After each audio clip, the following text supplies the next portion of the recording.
국회의원 몇 사람의 발언을 이야기 한번 해볼게요. 더불어민주당의 노웅래 의원.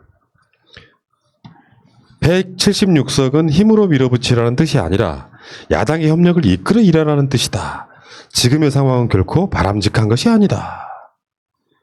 내가 이런 분들을 그래서 좋아하지 않습니다. 뭐 지속적으로 비판할 생각은 없는데, 소위 말하면은 정치 권력 세습하신 분의 특성 중에 하나예요. 민주당을 하거나 미래통합당을 하거나 아버지 지역구 물려받으신 분이잖아요, 이번이. 정청래 의원 바로 옆 지역구. 근데 이런 말이 굳이 틀렸다고 말할 수는 없는데, 언론에 김혜영, 금태섭 같은 효과인 거죠. 굳이 이런 말 할 필요가 없다는 이야기예요. 단점이 없는 걸 우리가 모릅니까? 그럼 여기서 민주당이 열심히 뭔가를 통과시켜놨더니 언론에 나가가지고 다수결의 폭력도 문제다 이렇게 이야기를 하면 조중동은 어떻게 써요? 민주당 내에서도 비판 나온다. 독재라는 거 인정하는 거 이렇게 나온단 말이에요. 이런 분이 최고위원 나가셨어요. 노웅래 의원이 그리고 이번 투표도 불참하셨습니다. 불참의 사유는 모르겠지만 불참하셨습니다. 이런 분들을 빨간 수박이라고 하는 거예요. 나 진짜 그래서 내가 솔직히 말씀드리면은 그 최고위원 나가시거나 당대표 나가신 분들 인터뷰 중에 뭐 이런 분들이 몇 분 오셨길래 제가 거절했어요. 자신 없다고. 그러니까 뭐 입 바른 소리로 자기 당원들한테 뭐 이런저런 이야기 하겠지만 틀린 말은 아니라니까요. 때와 장소가 있는 거예요. 민주당이 오죽했으면은 속도전으로 이걸 통과를 시켰겠냐고요. 그러면 내부적으로 진짜로 그게 마음에 안 들면 입 닥치고 있으면 돼요. 왜 굳이 이런 걸 해가지고 저쪽에 빌미를 줍니까? 이런 분들이 민주당 최고위원은 어떻게 되겠어요? 당대표 어떤 분 계속 흔들면서 민주당이 180석 끌어가는데 2년 동안 내부에 잡음이 나올 거야. 그래서 어떤 사람은 김혜영이 되고 어떤 사람은 금태섭이 되고 이런 식으로 할 거란 말이에요. 저는 반대. 저도. 의견 밝히는 쉴드 쳐야 되나? 네, 다수결은 민주주의의 원리가 아니라 합의와 협력이 기본인 거고 다수결은 하나의 그냥 수단일 뿐인 거죠. 근데 그걸 가지고 폭력이라고 이렇게 얘기하는 것 자체가 일단 너무 말이 안 되는 소리고요. 김혜영 의원을 롤모델 삼으신 게 아닌가 싶네요.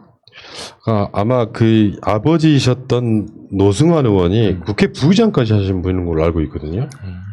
아무튼 이 노승환 전 의원 이미 돌아가셨고, 이분의 아드님이 그 지역구를 세습하고 계시는 굉장히 훌륭하신 분이세요. 그럴 때는 사실 우리가 문희상 의장과 아들의 이야기도 있었지만 민주당이라는 덕분에 국회의원 하면서 살아가시는 분들이세요. 그러면 이게 지금 그렇게 입 바른 소리, 마치 소신 있는 목소리처럼 이야기를 하시지만 이런 목소리 때문에 정당이 망가지는 거예요. 반대로 보면. 조중동에 실컷 쓰이고 내부 분란만 이야기하고 이분 만약에 최고위원 가시면은 이런 일이 있을 때마다 똑같은 얘기 할 거 아니야. 오죽하면 민주당이 그러겠다는 생각을 왜 못해. 입 닥치고 계셔야지. 그리고 반대의 경우도 계시죠. 소병훈 의원. 이분이 그 국토교통위 전체회의에서 한 말이에요. 법인이 갖고 있거나 1가구 2주택을 가진 사람들의 소유분으로 신도시 5개를 만들 수 있다. 이런 집을 사고 팔면서 차익을 남기려는 사람들은 범죄자로 다스려야 한다. 이런 주장이거든요. 여기 헤드라인이 다주택은 범죄 이렇게 나와버려요. 그 다주택을 갖고 돈을 버는 사람들, 일종의 투기를 하는 사람들은 범죄자란 말 틀린 말 없죠. 근데 요거를 다주택자는 모두 다 범죄자로 헤드라인을 뽑으면 소병훈이라는 국회의원은 쉽게 표현하면 조중동류의 언론에 완전히 다구리 당하는 거예요. 언론이 항상 이런 식이죠. 자기네들이 원하는 그냥 말 그대로 어떤 정치인이 어떤 이야기를 하면 자기네들이 원하는 방향으로 써버려요. 그냥 원하는 방향으로 써버리고 난 다음에 그 결과는 전혀 책임지지 않아요.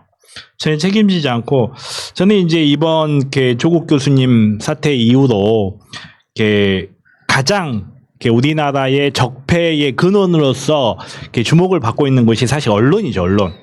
검찰의 장난질도 언론이 아니었으면 불가능했던 일이고 지금 우리 사회에서 일어나고 있는 수많은 일들이 그 근원을 따져가 보면 언론인 경우가 굉장히 많아요.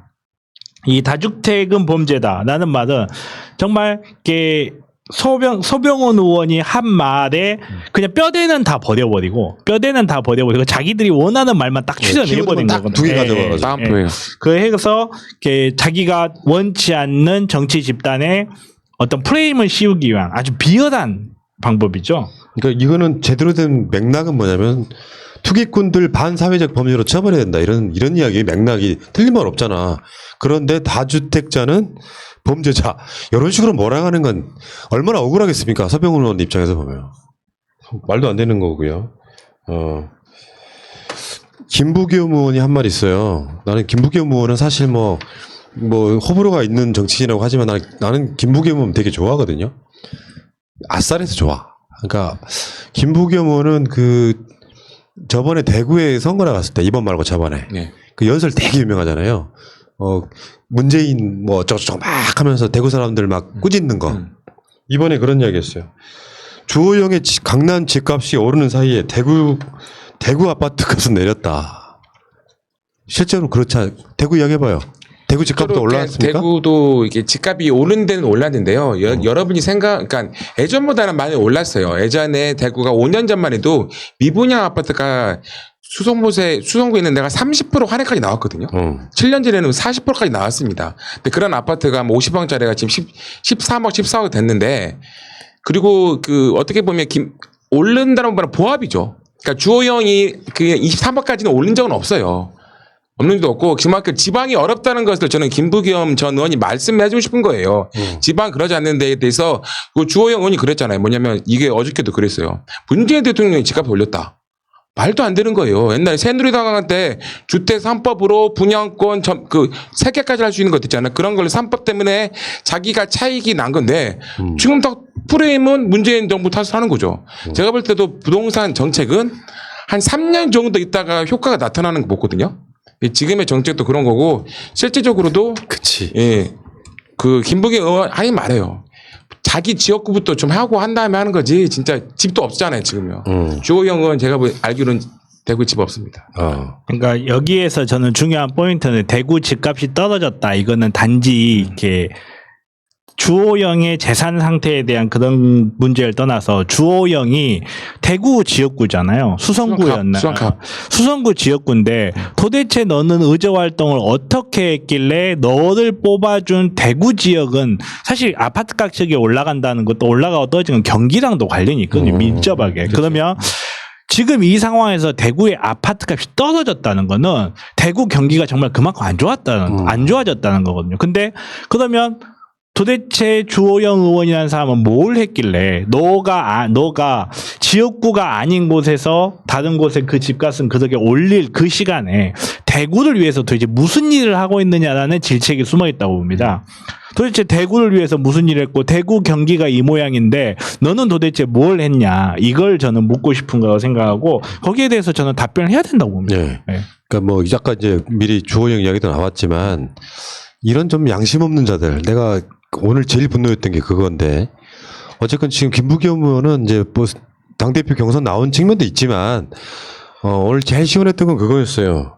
누가 누구더러 독재라고 눈을 부라립니까? 내가 독재랑 싸워봐서 잘 아는데 독재란 말 함부로 쓰지 마십시오 이런 거.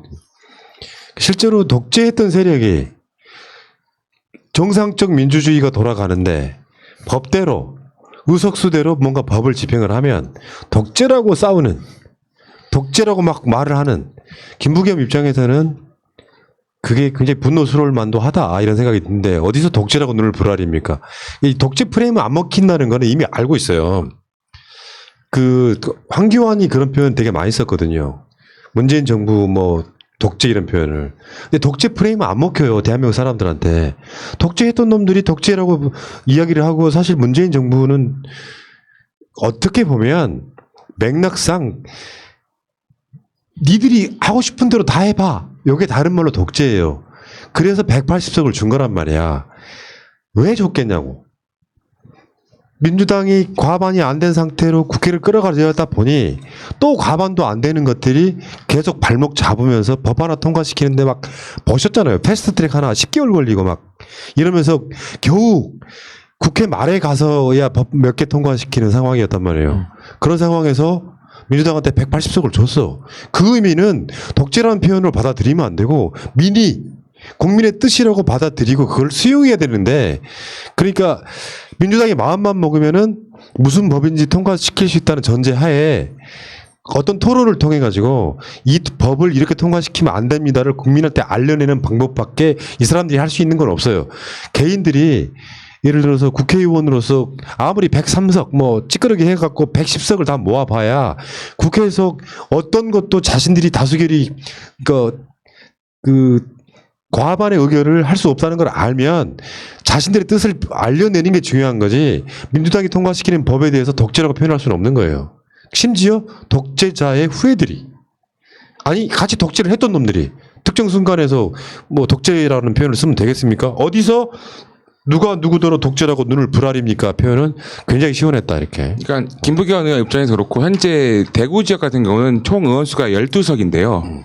11석이 미통당이고 1석은 홍준표예요. 그리고 작년 20대 국회에서는 2석이 민주당이었고 10석이 미통당이었다는 거죠. 근데 그렇게 계속적으로 어떻게 보면은 의회에서 독재를 했지만 대구의 경쟁은 전국에서 꼴등이었다는 거죠. 그러니까 과연 이 사람들은 어떤 지역을 위해서 했던 건 하나도 없으면서 순순히 자기가 영향력 있고 자기 20양면만 위해서만 국회의원을 한 거예요. 그리고 저번에 4.15 전에도 코로나 전국에서 대구가 힘들었을 때 저는요 10명의 우리 그 대구의 미통당 국회의원들 한 명도 딴 사람이 있었구나 본 적이 없습니다. 관심이 없는 거죠. 열심히 했던 우리 김부겸 의원하고 민주당의 홍일학 의원만 대구에서 보였어요. 아까 그 양심 없는 자라고 생각하시는 거죠? 누가요? 그 주호영이 양심 없는 자라고 생각하시는 거죠? 그래서 평가하시는 거죠? 왜? 그냥 아니요. 혹시나 해가지고.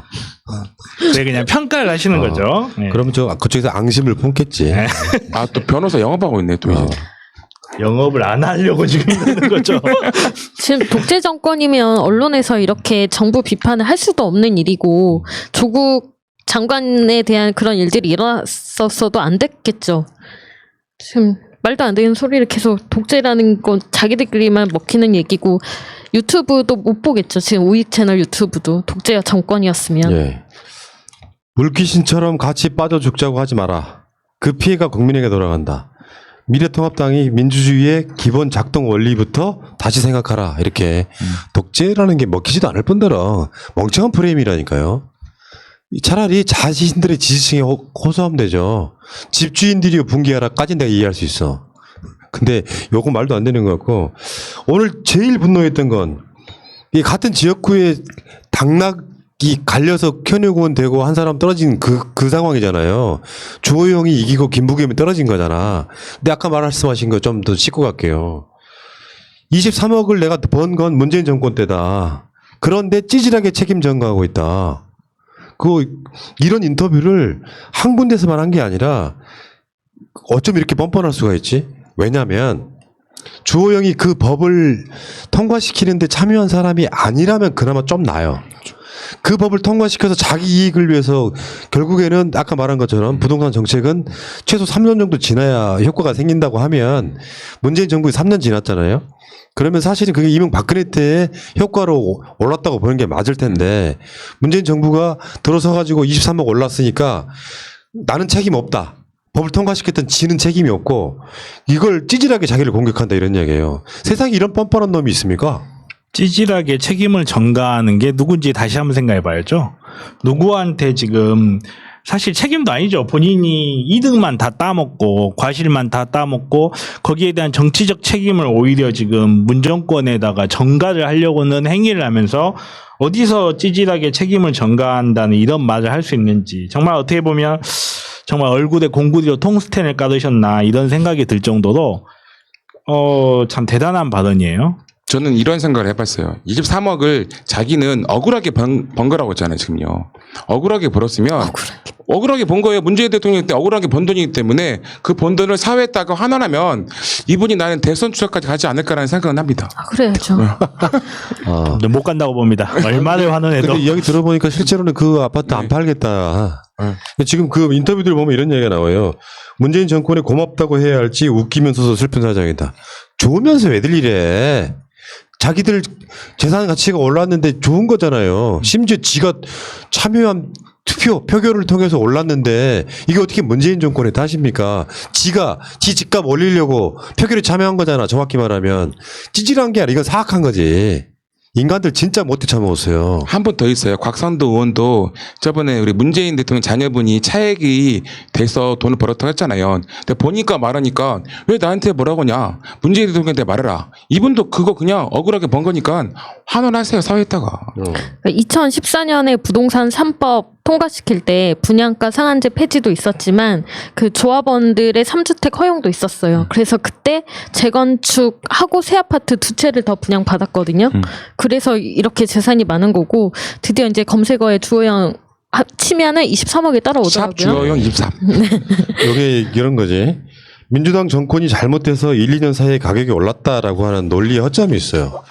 이게 진짜 아까 말한 그 좀비 분들은 이해를 못 하실 텐데 부동산을 안정시키기 위해서 제도를 만들어요. 그러면 주호원 같은 세력이 교묘하게 그 허점을 파고들어 가지고 어떻게든지 편법으로 그걸 올리는 방식으로 쭉 가. 그러면 부동산 가격이 안 오르게끔 법을 만들거나 제도를 만든 사람이 잘못입니까? 편법으로 가격을 올린 놈이 잘못입니까? 편법으로 가격 올리는. 그러니까 이런 자기 반성이 없는 사람들은 뭐 문재인 정권 때 가격이 올랐고 찌질하게 책임 전가하고 있다 그러는데 이건 책임의 문제가 아니라 이건 범죄라고. 아까 서병훈 의원의 이야기처럼 이런 범죄를 저지르면서도 국가가 존재하는 이유는요. 예를 들어서 문재인 정부가 욕을 먹어야 되는 이유는 그러니까 먹을 수 있는 경우의 수는 뭐냐면 부자들을 위해 정치를 하는 거야. 그래서 집값이 막 오르게 만들어가지고 돈 좀 있는 사람들은 막 집으로 투기하게 만들면 욕을 해도 되지. 근데 법이 조금 미비하거나 좀 부족해가지고 집값이 올랐다고 하면 그걸 악용하는 놈들이 욕을 먼저 먹어야지. 그 악용하는 놈은 주호영이고. 그래서 너무 세게 나가면 위헌이네 뭐네 개지랄들을 하니까 지금 대책이 여러 번 나오고 있는 건 사실이잖아. 그거는 악용하는 놈들이 욕을 처먹고 그 다음에 법을 처음부터 세게 만들지라고 욕은 먹을 수 있어요. 근데 최소한 그 악용했던 놈들은 문재인 정부를 욕하면 안 되는 거지. 심지어 그 법을 찬성까지 했던 놈이. 그러니까 자본주의 하에서 내가 집값을 올려서 이익을 얻는 게 무슨 잘못이냐 이런 식으로 반론을 제기하시는 분도 많고 언론도 사실 그런 식으로 많이 가요. 자본주의 하에서 아니 내 재산이 올라가서 이게 무슨 문제냐라고 하는데 사실 자본주의라는 게 태동을 한 이유 자체가 사회에 한정되어 있는 자원을 어떻게 효과적으로 분배할 것인가를 연구를 하다 보니까 사람들에게 소유권을 인정해줘서 너가 노력한 만큼 얻어갈 수 있다는 걸 보여줌으로써 그 경제를 활성화시키기 위해서 나온 게 자본주의거든요. 근데 이런 부동산 가격이 올라서 큰 이득을 보고 그런 사람들이 제도라든지 이런 사회 조직을 이용해서 돈을 버는 모습을 보며 일반인들이 더 이상 내가 어떤 노동을 투여하거나 노력을 할 생각을 안 하게 돼요. 그러니까 내가 노력하면 뭐해? 내가 노력해서 뭐 예를 들어서 공부 열심히 해가지고 뭐 고위직으로 올라가서 한 달에 1,000만 원을 받아봐야 그럼 뭐해? 몇 년 사이 23억을 벌어버리는데 그러면 일반 노동자들이 노동 의욕이 떨어지고 결과적으로 사회 전체 경제가 침체되는 결과가 생겨요.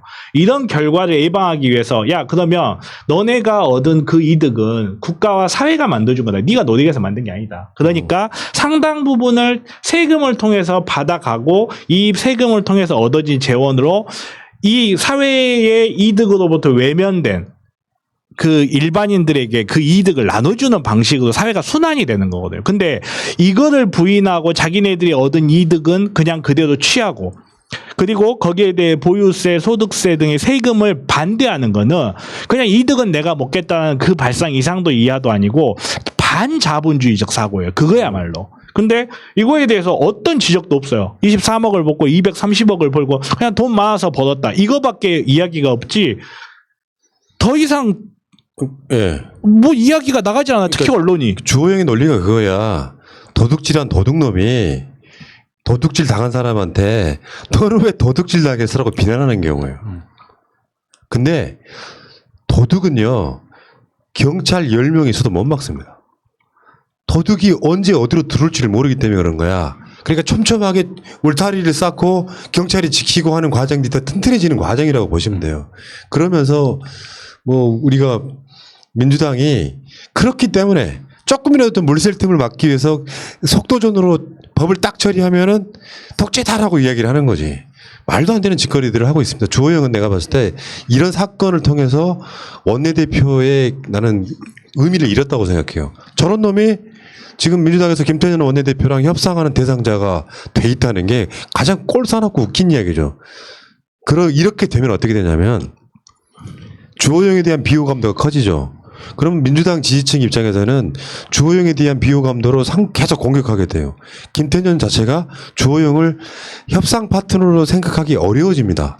주호영의 이야기를 10번 들어줄 것 5번밖에 안 듣게 되는 효과가 있는 거예요. 그리고 주호영은 그러니까 나경원의 그 전체를 밟으면 안 되는 거예요. 비호감성을 높여놓으면 우리 쪽 입장에서는 협상의 대상자가 아니라 적이라고 인식한다고. 주호영은 원래 무색무취에 가까웠던 사람이기 때문에 누군지 몰랐다가 이런 사건 등을 통해 가지고 주호영의 비호감도가 확 높아지면 더 미래통합당은 패싱 당할 가능성이 높습니다. 도둑질한 놈이 도둑질을 당한 사람한테 너 잘못했다고 화를 내는 꼴은 안 되는 거지.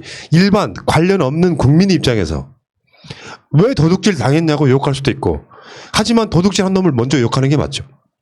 그 주호영이 나경원이랑 약간 색깔이 다른 게 주호영은 역사를 되게 사랑합니다. 이번에 무슨 얘기를 했냐면 민주당은 대원군이 경복궁을 재건해 서울 집값이 올라갔다고 왜 이야기 안 하는지 모르겠다.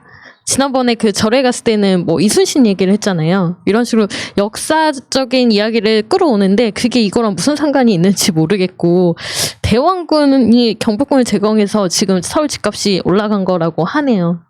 그때 당시 부동산을 사고 팔았나요? 그 당시에도 보니까 투기도 많이 있고 그렇다고 하고요. 저는 이번에 이게 우리 그 정부에서 잘한 게 뭐냐면 우리나라가 지금 세금을 낼 수 있는 구조가 없어요. 저도 부가세 내보면 사무장님이라 그런데 세무서에 가보면 세금이 없대요.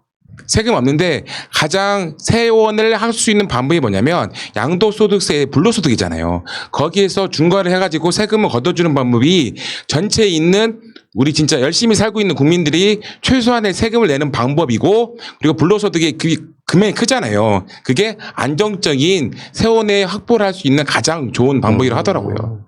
진짜 신의 한 수를 하시는 것 같아요. 자, 마지막으로 우리 어머니 예를 하나 들어드릴게요. 우리 어머니 제가 살면서 한 3번 정도 그 이야기를 하신 것 같아요. 한 20년 전에. 그때 그 땅 좀 사놓을 걸. 그리고 10년 있다가 그때 그 집 좀 사놓을 걸. 그리고 최근에도 그런 얘기 들은 것 같아요. 집값도 오른다는데 사놓을 걸 하셨는데 사실 돈도 없었고, 문제는 그런 식의 사고방식이 우리 어머니 같은 진짜 진보 어머니한테도 있어요.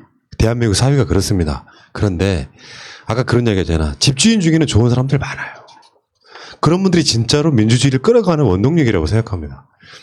어떤 사람한테 피도 눈물도 없이 세야 안 낸다고, 물론 악질 세입자가 있기는 하지, 그런 경우까지 다 들면 세상 못 바꾸는 거야. 그건 예외의 경우인 거고, 내가 집을 하나 갖고 있다고 해서 갑질이 돼서 그걸로 횡재하려고 하고 그게 세상에 만능이 되고 이런 방식의 세상을 만들지 말아야 됩니다. 결국에는 그런 식의 세상을 만드는데 찬성했던 사람들은 결국은 내 자식이 거기에 피해를 봅니다. 맞습니다. 그런 세상 만들면 안 되는 거죠. 집은 앞으로 개헌도 돼야 되겠지만 그냥 사는 목적 외에는 대한민국 사람들이 집 하나 더 가지고 있는 것을 요구를 해야 된다고 생각해요. 지금 이미 집이 남아 돌고 있다는 사실을 기억하시기 바라겠습니다.